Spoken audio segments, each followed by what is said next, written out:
You're listening to Agile Ideas, the podcast, hosted by Fatima Abuchi. For anyone listening out there not having a good day, please know there is help out there.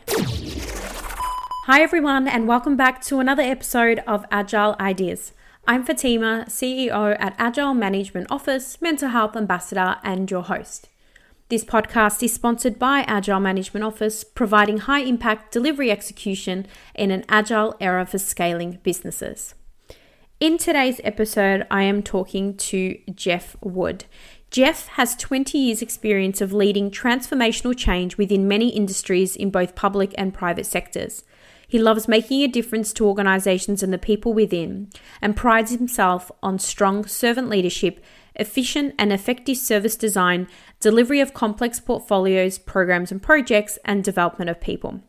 With plenty of accreditations, including practitioner status in MSP, managing benefits, Prince 2, and leading SAFE, to name a few. Jeff came across my attention after his organization that he works at, Severn Trent, which is a water company based in Coventry, England, and is also trading on the London Stock Exchange. It was founded in 1989, and organization as of 2020 generated over 1.84 billion in British pound in revenue. Jeff came across my attention from some discussions a couple of years ago around Severn Trent's desire to move to more agile ways of working, and particularly where Jeff is actually working in and around the delivery and PMO space. It was his responsibility to help transition Severn Trent from a waterfall governance model to a more agile, structured, and utilizing methods and different techniques, one of which was an agile framework, also known as SAFE. He was responsible for designing and implementing a greenfield project portfolio management office for Severn Trent. He restructured his PMO to a center of excellence model. He defined SRAs for project management standards, and he also helped to implement a number of different frameworks, methods, tools, etc. One of the more advanced organizations and people I've spoken to who have taken their traditional project management office and transitioned it to more agile ways of working. So in this podcast with Jeff, we talk all things about how to deliver PMO services to both agile trains and waterfall programs, how the PMO prioritizes their work, looking at different types of metrics, next steps for PMO, for example, better quantification of non-financial values, diversity and inclusion, and skills management. In this conversation, we cover some of the biggest resistance areas for their move to agile ways of working, but also some of the biggest shifts in his role over the last 2 to 3 years. We also talk about managing diverse teams and managing those teams remotely as well. So please join me in welcoming Jeff Wood. Jeff, welcome to the show. Thank you for having me, Fatima. Excellent. I'm really glad to finally connect. I know you and I previously were sort of doing some email exchanges a few years ago, I think it was, before your organization's transformation towards Agile. And now you've 2 years ago now. Wow, time flies. I'm so keen to get into as many of the learnings and insights as we possibly can during that journey, and learn more about what you guys have uncovered through that journey that may be beneficial for our listeners as well. So why don't you start by just telling me and the rest of our listeners a little bit about your role today, and the organization that you actually work for. Yeah, cool. I work for Severn Trent Water. So that's a utilities company. We provide clean drinking water and wastewater removal to a massive patch. It's 8,000 square miles in the UK, and that equates to 8 million people. So it's one of life's essentials, Fatima. So we do take what we do very seriously indeed. So I head up what's called the delivery practice within our technology and transformation functions at Severn Trent. And that's made up of a portfolio management office that's staffed with analysts, approximately 30 Scrum Masters, which Wow. reflects determined on the need and demand. Approximately 10 deployed support resources, and most recently the product managers as well. Mm-hmm. A little twist for the PMO is that technology deliver change in an agile way, so Mm-hmm. through a safe construct, Mm-hmm. whereas transformation, so the business readiness, is predominantly waterfall. They are dipping their toe in the water with agile. So Okay. as a PMO that spans both tech and transformation, Mm-hmm. we try our hardest for our controls and governance to be agnostic. Mm-hmm. And that's a challenge. Oh, absolutely. It's a the story of most PMO lives at the moment, Yeah. particularly where there is that hate to say it, but hybrid, which I know is being overused as a term right now. But Mm. I'm interested to know when you decided to go down the path of agile, just at a at a high level, how did you determine which approach to take, and obviously landing on safe, but I mean there's so many out there that and approaches that you can take. How did you sort of decide what was right for Seven Trent? Well, Severn Trent had always delivered change in a waterfall way. So when I arrived, there was a lot of projects ongoing, 80 plus, and many of them, there were some successes, but many of them were overrunning, Mm-hmm. to the familiar um, parameters of time, cost, and quality. And we had a new CIO come in who had experience of agile, in particular safe. And the company where she'd come from had had a lot of success in delivering that. Mm-hmm. So really, that was the trigger. It was like, what we're doing isn't really working Mm-hmm. very well for us. Mm-hmm. Um, our CIO had that experience, so we trialed it. We didn't flip everything Okay. all at once. We trialed it on a particular program, so we turned that program into a train, and that went really well. So after 3 months, we was like, right, okay, we're going to flip everything. So within Okay. 3 months, we went from delivering in a waterfall way to being agile. Do you want to just explain to people that may be listening and going, train? You turned it into a train. What's a train? We're not talking about actual transport. Do you want to just give an No, overview of what is it? What is a train? You mean a release train? yes, a release train. So yes, it's well, it's a container of change, um, where we group very similar. I want to try and avoid using the word projects because no projects in an agile world, but what would have been very similar projects. And a train at Severn Trent is typically around 8 to 10 teams. Mm-hmm. So it's teams of people delivering change. Okay. And we And have trains that are aligned to parts of our business. mm-hmm. So we'll have a train that's delivering change for the water side of the business. We'll have a train for waste. Mm-hmm. We'll have another that's internal to tech. Another for group functions like HR and finance. So we Mm-hmm. have that alignment between train to which side of the business that relates to. Mm-hmm. And that's also obviously linking to organizational strategic goals and objectives.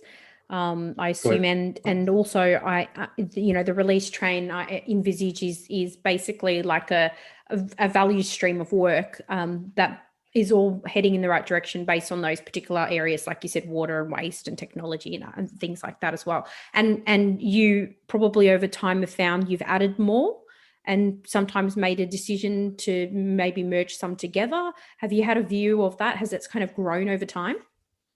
Oh yeah, oh yeah. It changes fairly regularly. We've recently done a change where we're delivering that much change to the retail side of the business that we've needed to stand up another train.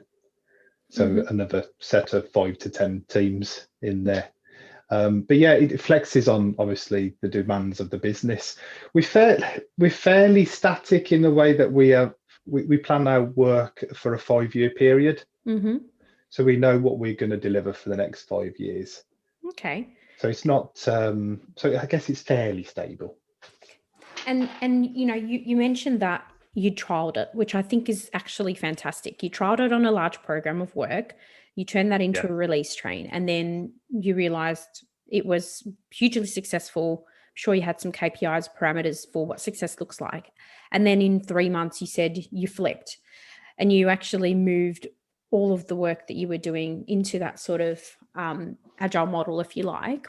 How did you decide, particularly with your background being across a number of different types of PMO roles? You mean you've been working in transformational change across the industry for 20 years. So you've obviously got a lot of deep-rooted knowledge on traditional methods and models as well. And now you've been asked to go down a path that's completely different. So where did you start being in the PMO space, wearing that hat? How did you know where to start and what parts to start shifting from your PMO perspective? Yeah, it was. It was a challenge. That's for sure. I reached out to people that were already doing it because Agile it's obviously been around for a long time. To me, it felt completely new, but it hadn't. There's people that's been delivering change in Agile way for a long time. And what became apparent that it's a different framework. Yeah, there's different set of roles and there's different types of governance, and we have these things called ceremonies rather than meets or forums. But actually, there's a lot that's still the same. We still need to manage risk. Change control is obviously very different, but we're planning to a smaller increment now. We're only planning 3 months in advance. So we call that a planning increment, so a quarter. So there's less opportunity or need for change. So a lot of the things were what are called the disciplines of a PMO were the same. It was more, how are we going to apply it now in a safe way? And that was the difficult thing. That's what we had to wrap our head around. And is there a specific maybe example? I mean, one of the ones that I tend to use with clients, particularly when trying to help, people that are trying to take this path, and there is a bit of resistance, and we'll talk to that in a minute. But one of the ways, for example, is rather than spending an enormous amount of time creating status reports, we move to showcasing models where we actually stakeholders together and visually show them progress. Is there any other examples you can share where, your PMO went from what could typically be looked as traditional to more of an agile flavor?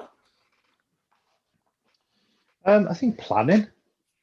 So typically with planning, we'd have a dedicated planner who would help with the creation of very long and lengthy, detailed program and project plans that would span years. But instead now we have a roadmap of delivery for the next 5 years, but we're instead creating a plan based on priorities of the business, which are the most valuable things, for the next 3 months in detail. So already planning in detail for 3 months. So we still support that. Yep. And we've got a different set of tooling. So it's not Microsoft Project or Gantt charts, but instead we're doing it via Jira. So obviously we had to upskill ourselves in that. But we still provide support. We still assure. We still set out what good looks like and what data. Everything comes down to data with me, Fatima. So everything's data. So whether it's data in a Gantt or data in Jira, there needs to be a minimum data standard for it to enable us to do that rolled up reporting and insights. So we still very much had a role to play. Yeah, absolutely. Just slightly different. So what do you think sort of, when you obviously had a lot of challenges, what would you say is some of the resistance that you might have gotten or as a result of the challenges, or maybe some of the more specific challenges like that originally caught you out at the beginning that, maybe needed a bit more attention and time to get through? Um, I think the DMO being very much analytical in terms of skill set and background and wanting to know the detail of everything. We had to Mm, make a shift there really. We're very much used to detailing step by step work instructions and processes for how mm-hmm, to manage and deliver programs of change. mm-hmm, And we stumbled a few times because we went back to our comfort zone in trying to do that. And it took a while for us to lift ourselves up a bit and instead create frameworks for delivery mm-hmm, from which we can operate within.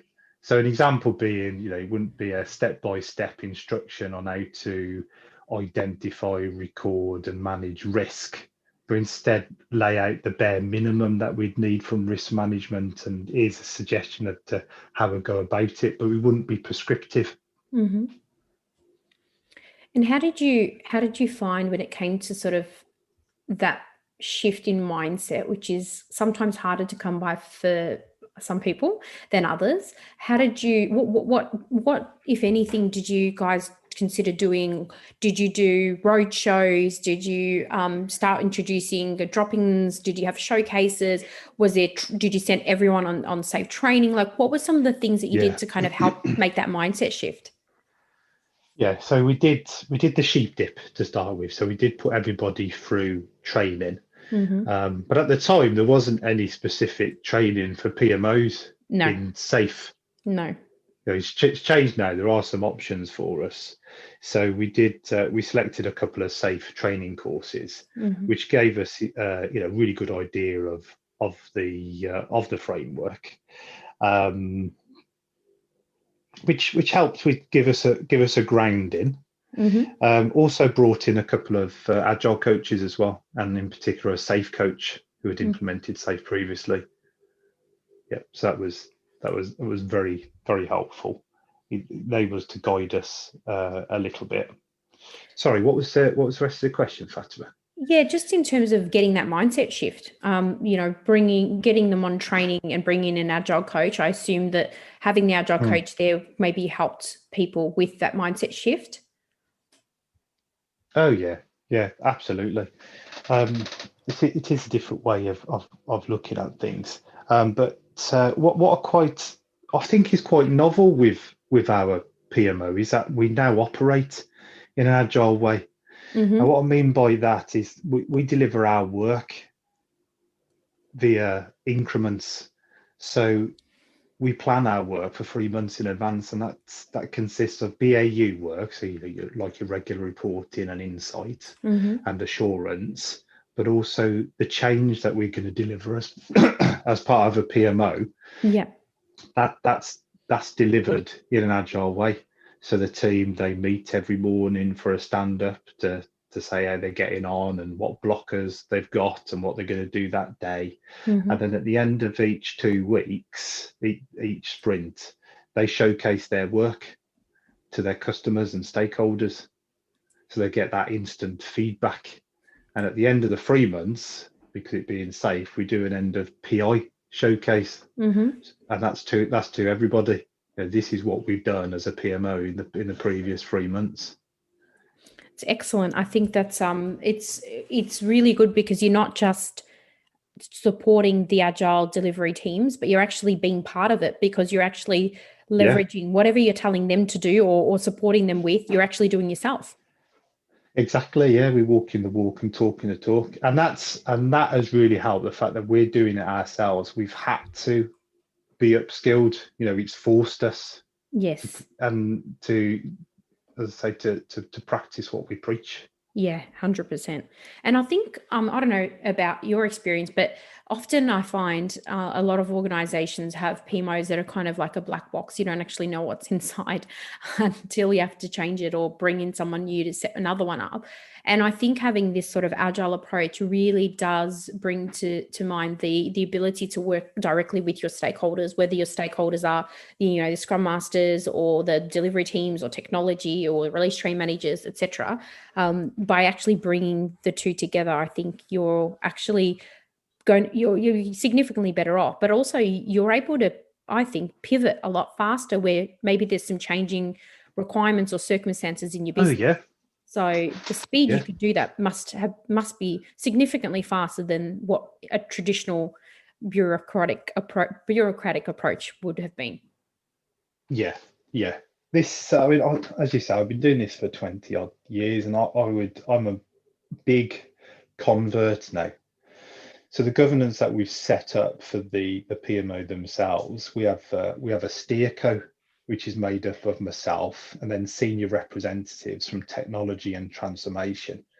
And we meet monthly to determine the priorities of the PMO. What are the problems we're going to solve, or what are the opportunities are we going to exploit? Mm-hmm. So every month we get together and have that chat, and we've got a roadmap, and we tinker with the roadmap, and then the team then take that and break that down into work for which they then deliver Mm-hmm. in a sprint by sprint basis. And we're not reactive Yeah. anymore. We're proactive. A bit cliched, but it's true. It's like we learned of an audit action a couple of weeks ago, Yeah. and normally we'd be panicking, thinking, well, how are we going to do that, as well as all the other expectations that we set and all the work we're going to do. But it enabled that intelligent conversation at Mm-hmm. Steerco to say, well, Mm-hmm. this is a massive chunk of work we need to do here. Yeah. Where does this sit within the priorities? Mm-hmm. So we're having a prioritized conversation about the work of the PMO every month. Works fantastically well. And how do you prioritize? There's obviously so much that you could do or need to do. There's probably problems, lots of opportunities. I want to know, like, what is some suggestions you have around prioritizing? And then on the sort of the other side of that, what happens when maybe a big compliance piece comes up or something that really is going to knock the team out for a little while? Like, what sort of approaches have you taken for prioritizing the PMO work? Yeah, so for things like compliance or regulatory stuff you have to do, that will take priority. So that has to be done. Mm-hmm. You still have a conversation with your senior stakeholders to say, this has come in, this is the deadline, it is a hard deadline. We had that one recently with the audit action, where we was able to still negotiate an extension to it, Mm-hmm. but it still needs to be priority number one. And then the other stuff, and there's a big old list of stuff. There's a massive backlog of change that we want to affect for the Yes. PMO and the trains and the programs that we support. That is again a joint conversation between technology, transformation, and myself, because there is some stuff that we want to do internally within the DMO as well. Like Mm-hmm. sharpening the saw. We want Mm-hmm. to, we want a really good central SharePoint site for all our standards, and we want to be able to automate all our reporting, or as much as we can do, so we can be leaner. Mm-hmm. So there is stuff that we want to do as well, and we have a sensible conversation. So we base it on I say value, not monetary value. Mm-hmm. Yeah, because it's not going to release any money by delivering some of the stuff that we're going to do. But Mm-hmm. what's the quickest return and for the highest value that we can get? And we do that on a regular basis. So if it's going to be a huge amount of work to implement, I don't know, a new process or new procedure, but we think we're going to get very little out the back of it, it might still be a good idea, but it'll be right at the bottom of the backlog. Yep, absolutely. And in terms of sort of the work that's sitting on the backlog, no doubt you'll be constantly reviewing that. But what about lessons? How do you record and apply lessons? Are you doing that as part of your stand-ups and your showcases, or are you running retrospectives at a different point in time? Like, how are you doing the lessons learned? Yeah, is this for the? I was going to say, is this for the PMO or for the delivery? But it's both the same, really. Yeah. We capture lessons via our retros, which we Mm-hmm. do religiously every fortnight. So Mm-hmm. after the sprint review, Yep. and from those lessons, we determine which of those are we going to do something about, i.e., what are we going to change as a result of learning that lesson, and we ensure the actions to do something about that lesson form part of our plan for the next sprint. Yeah.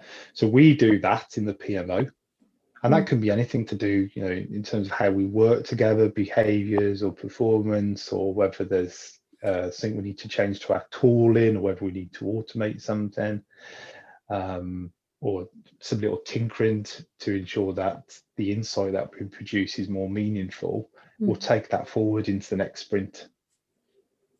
They're not massive or significant enough to derail our delivery. No.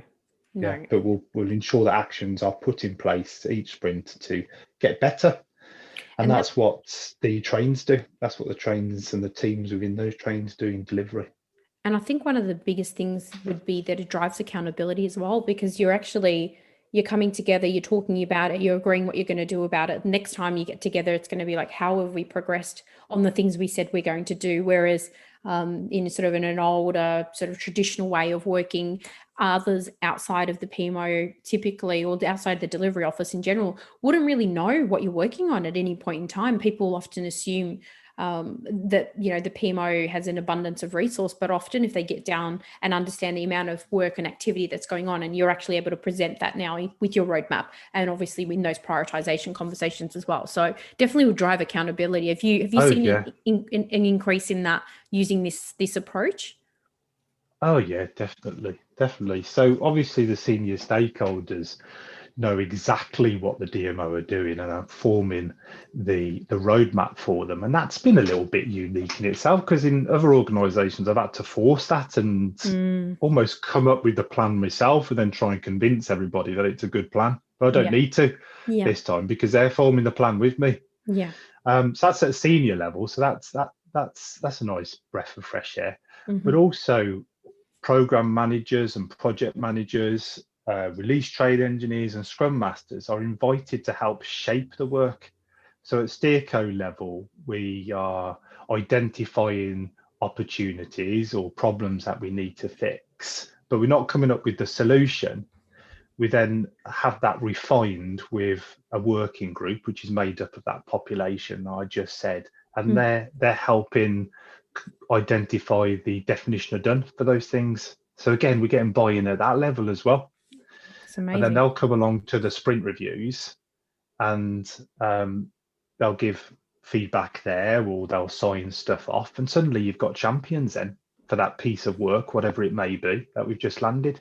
Yes, amazing. It's actually really interesting, because the definition of done is something that is so absolutely critical. And I think sometimes it's misunderstood or assumed that when you think you finish something, it's finished, but it's actually not about being finished. It's actually about what constitutes it being done at a point in time, because there's always an opportunity to improve it.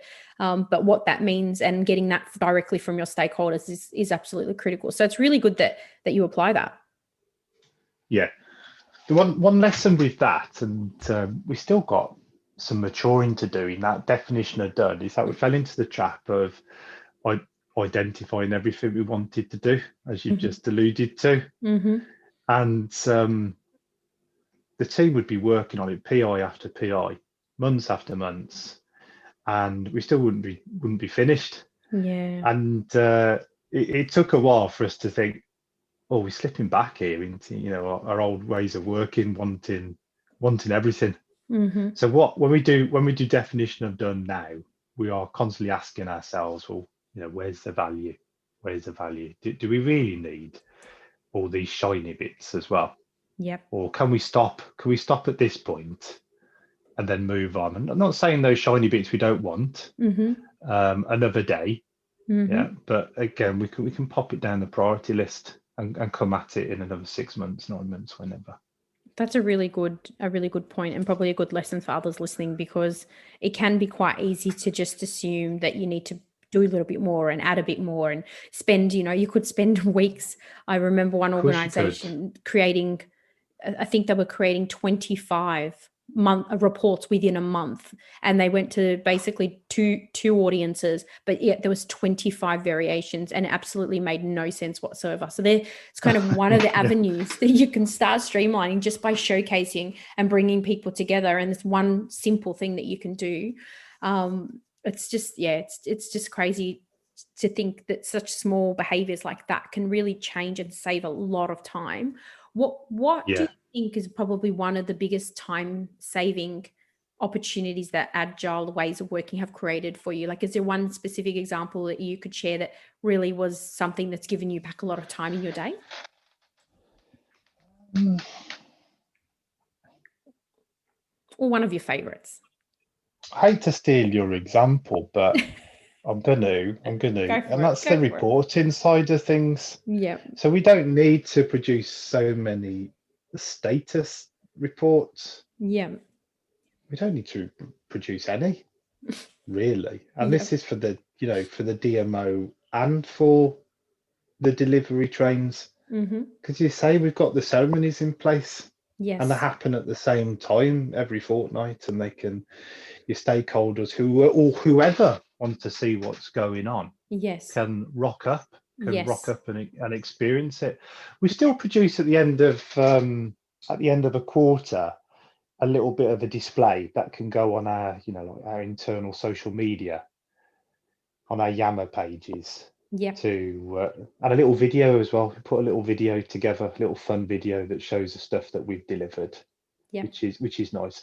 But we don't have to invest so much time in collating information and making it look pretty Mm-hmm. and tailoring it for the Yeah. audiences, because that's given us so much time back. And creating 5 different templates and changing the formatting and font on one because executive manager number 1 wants this and executive manager number 2 likes purple, and just Exactly. it's just such a waste of time and so It's unnecessary, but definitely a time saving opportunity, so you're welcome to steal it. yeah, I think one of the things I tend to say to organizations, particularly when they are trying to make that transition, not just from a PMO perspective, from a project delivery perspective, and just even for people in the business, when they make that shift, one of the things that I sort of kind of call out often is it sort of becomes more of it's up to you as part of the system of change in your organization to mm, pull for information. So go to the ceremonies, attend the showcases, like you said yeah, with the video, go and watch the video that's been recorded because you might not be in that time zone at that point in time, but it's up to yeah. you to pull for That's information. it. Not That's push. Yeah. exactly. It's not up to the PMO to push out information to you in a way that you like to see. It's up to you to come and Yeah. grab what you need. Just in And, time, not and there just. was a bit of resistance to start with for that, Mhm. because people, particularly very busy execs, would be used to that, wouldn't they? The Yes. reports landing on their desks or Yes. in their email, and there still was that expectation to start with. So there was that teething. So how did you get around that? Because just to precursor that, the reason I asked that is a lot of PMOs, I'm sure you would agree, they don't necessarily have the authority and the autonomy that some PMOs do. The PMO and the higher up in the organization, I understand, have a lot more push and can actually get stuff like that, implemented. But what was your experience in trying to get, the executives to see a Yeah. different way? Did you have the authority? Yeah. Well, not alone, Mm-hmm. but we have a place at the table. So setting up a steerco, I would strongly suggest, where you've got your senior member of the PMO, and you've got your head of delivery. Mm-hmm. For us, because we service 2 different areas of the business, it's 2 of them. Yeah, Mm-hmm. and we agree where time is going to be spent on the DMO. So it's still an option. We could, if they want to, because they're paying for it, if they want us to spend all of our time, Yes. producing reports Yes. that are tailored to the audience. If Yeah. they want that, that's Yeah. fine. They can have Yes. that. But obviously, we won't be delivering the roadmap of change, which we know and they know we need. So it becomes a mute point. Yep. So you still present it as an option, but of course, the execs will want to be able to realize benefits faster. We wouldn't want to be able to plan better, to make better commitments and deliver against those commitments. They're going to want all that stuff over 25 sets of reports. Yeah, absolutely. It's interesting you say that because, again, if I use a lot of PMOs today and some of them are still going down this path as I've experienced in my own past, it sounds simple, but in the past, the executives still have the choice on whether they wanted you to spend all the time doing 25 reports or spend all the time doing something else. The problem was executives, for the most part, either don't have the visibility that they need or don't have the time. But what you've created and what organizations that go down this agile way of working is it brings the executives and the people in the projects and delivery space together. So you've got the Together, same yeah. ceremonies, the same visualization, the Yes. same everything, which means you don't have to try to convince the executive to see it from your point of view, which is what PMOs spend a lot of time fighting for. Now they're forced to see it because they actually have to come to the same place to get that information. Yeah. Again, pulling for information. Yeah. Yeah. Yeah. Exactly. And you're staring at the same roadmap that you've all created, you've all been part of. Yeah. They're not being done to. Yeah. Yeah. Yeah. Absolutely. So it's actually a really easy meeting. Again, like with everything, there were some problems to start with that.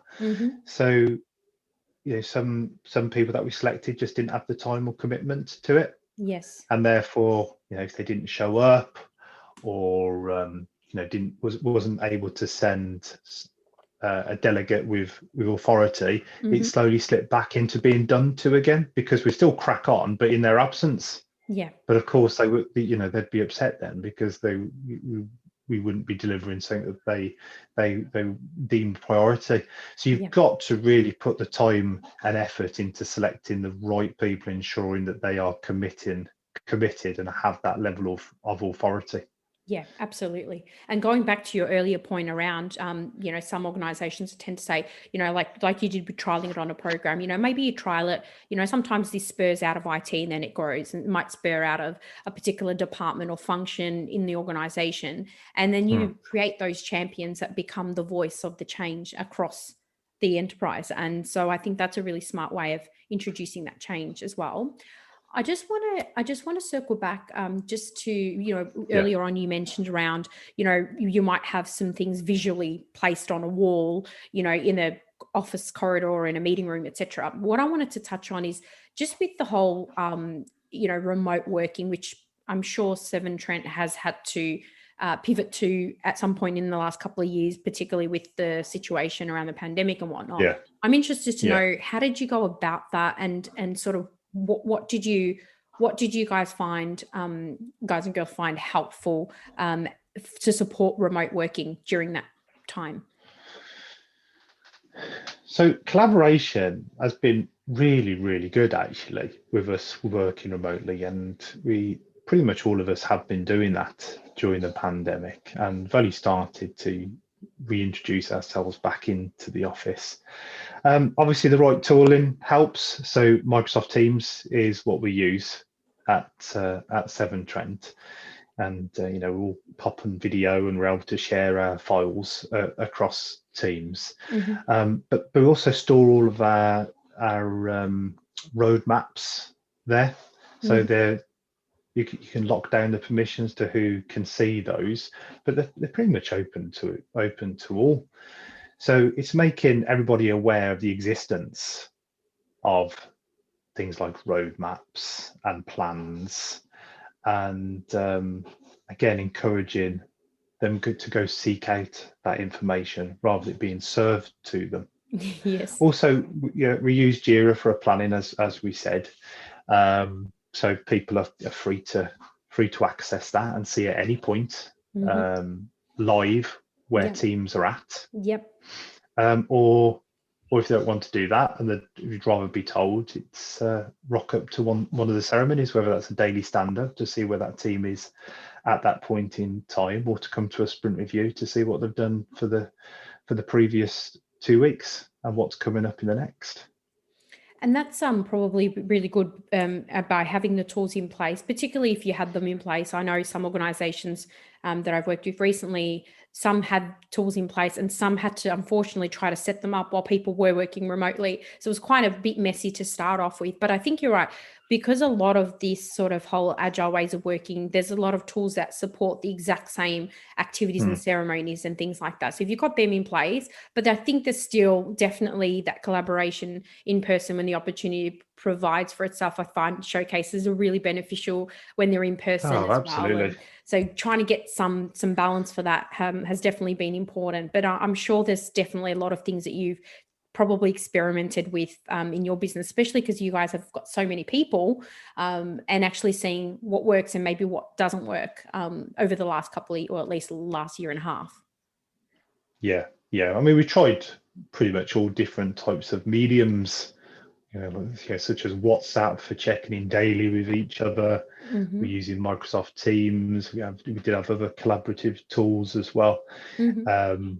And we tended to be a bit overloaded to start with, and we started Yes. to lean down a little bit now on that. But yeah, I'll take your point about seeing people face to face. I was holed up for so long for a Yeah. couple of years because of our vulnerable daughter. I made sure I didn't really go out at all. I was a little bit worried when I went back into the office, but Yeah. after going back, I, I can really sell the point of seeing people face to face and having those corridor conversations at a safe Yes. distance, of course, but those Yes. corridor conversations that you wouldn't necessarily have had because they're impromptu, they're unplanned, and there's a richness in that.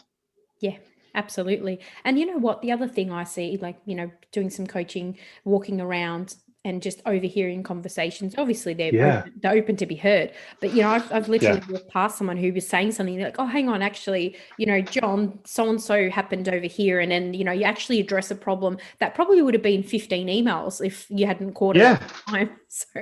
So that's another yeah. efficiency that, And I learned so much as well. yeah, yeah. So I sat in the office and just making time of day with a chap who was sitting opposite me, and he turned out to be one of the cybersecurity graduates that we'd hired to put in place. I was integral to that, but I'd never met him face to face. So it's lovely to just to see him, but also he's able to teach me about cybersecurity at the same time. Yeah, absolutely. And again, having access to those people and working in this, what I found working in the agile sort of ways of working and actually bringing people together that normally wouldn't work so closely together, you do get answers to things you need much quicker, and you don't have to wait until someone's read your steering committee report that you collate on the Yeah, 30th of the month for the month prior, and then it's already 4 weeks behind in information. So yeah, it's yeah, exactly. just one other thing I was kind of curious about. How do you manage rewards and recognition in an agile environment? I mean, what sort of things have you put in place that maybe be different to traditional rewards and recognition?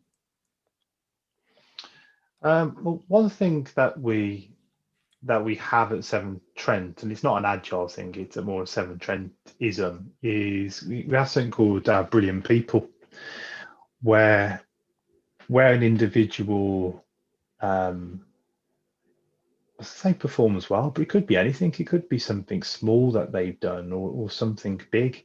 It's recognised via a thank you that is shared across the organisation. Mm-hmm. So everybody gets to see what that thank you was for and who it was to. And then there's a reward that is associated with that, and it's vouchers that individual then can spend on whatever they choose. And I think that's a really nice touch. And it's something we've been talking about actually within our teams, is that we want to say thank you more. Yeah. Yep. Doesn't Yeah. take doesn't take long, does it? Doesn't take long to say those words. No, definitely And not. we can get so busy, Mm-hmm. and miss that. So yeah, it's something that we want to start doing more of.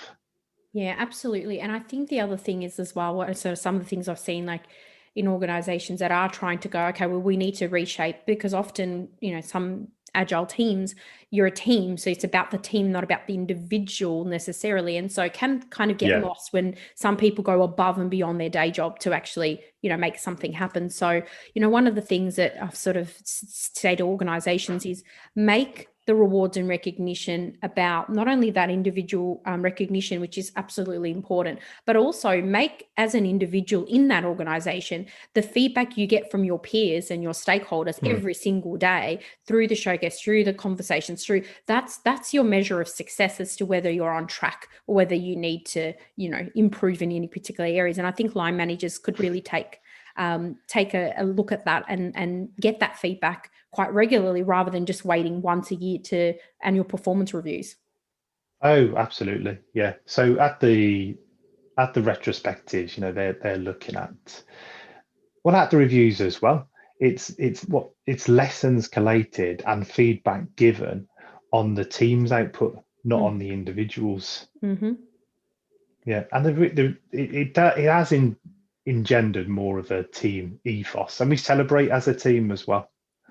So at the end of a big deliverable, whether that's at the end of a PI, Mm-hmm. when we've implemented something and it will always be a success because we deliver it to the definition of done that's been cited, Yeah. then we'll celebrate that as a team. And I'm sure the same happens where, maybe something doesn't go to plan or, something's being slow. I'm sure it's not often, but it's the whole team takes accountability and, you're working as a team. There's no I in team. So everybody is equally, to be supported and celebrated. But at the same time, if things go wrong, I'm sure everyone's staying back or staying online late to get things sorted so that it gets Oh, done. yeah. Yeah, exactly. Yeah, they operate Absolutely. as a collective. Yeah, definitely. Definitely. Awesome. Well, we're getting close to our end of our conversation today. I have a couple of rapid fire questions for you, if you are okay with those. Yeah. What is your favorite holiday destination? Iceland. Iceland. Have you been? Absolutely love Iceland. I've been a Oh, few times to Iceland, to Reykjavik, and I can recommend the Blue Lagoon if oh, anybody goes to Iceland, which that is the is on my outdoor list. thermal spa. Is That it? is on my list. I'm just, and I would just absolutely, my husband and I would absolutely love to go there. So it's on the, I've been to Denmark, but not Yeah, to Iceland. But yeah, I think I need to go back yeah, towards that way yeah. and get If to, it's not at the top of the list, get it to the top of the list oh, faster. it's absolutely. So have you ever been to Australia? No, not yet. Oh, you've got to Is come that the down. invite? Yes, absolutely. Show you around. It's beautiful. There's so much to do, so much to do. But this I'd isn't an love to. advertisement Yeah. for Australia. But yeah, you definitely. What about your favorite food? Ah, Baltis. I do love curries. Curries.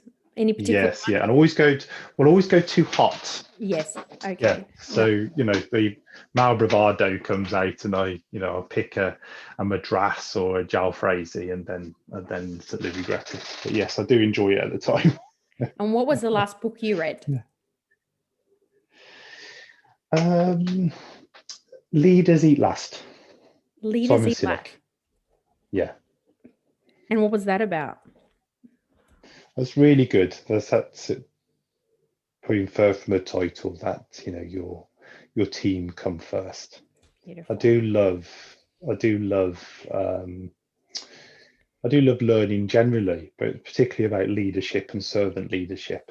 Being there for your team, not being directive and hierarchical, but Yes. instead serving your team, being Yeah. of real use, really. Yeah, Removing the absolutely. blockers for them to deliver and enabling them to be the best that they can be.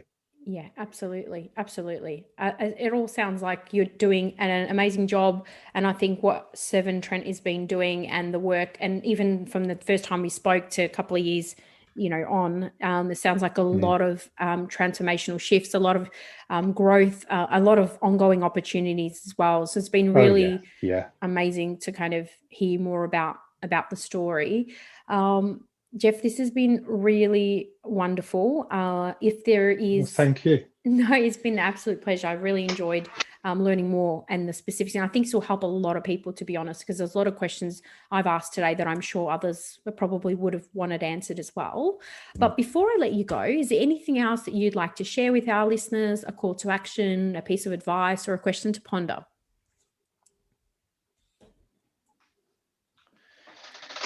Maybe something to ponder, Mm-hmm. and that is how do your PMOs prioritize their work, and is that prioritization done with your senior executives and those that hold the purse strings? I'd have that as a little question, really. Mm-hmm. I think it's probably something that every PMO should be doing if they're not already. But that could Yeah. be the first step of many that takes them down that agile way of working that really can transform the way their PMOs work. Absolutely. Yeah. No, been an absolute pleasure, Fatima. Thank you ever so much for your time. No, you're absolutely welcome. And I'll make sure I put your LinkedIn profile and your connecting for anyone who'd like to connect with you into the show notes. Yeah. And more than happy to, and to share what we've done at Severn Trent with anybody that's interested. Amazing. Thank you so much, Jeff. Have a wonderful day. Thank you so much for listening to this podcast. Please share this with someone or rate it if you enjoyed it.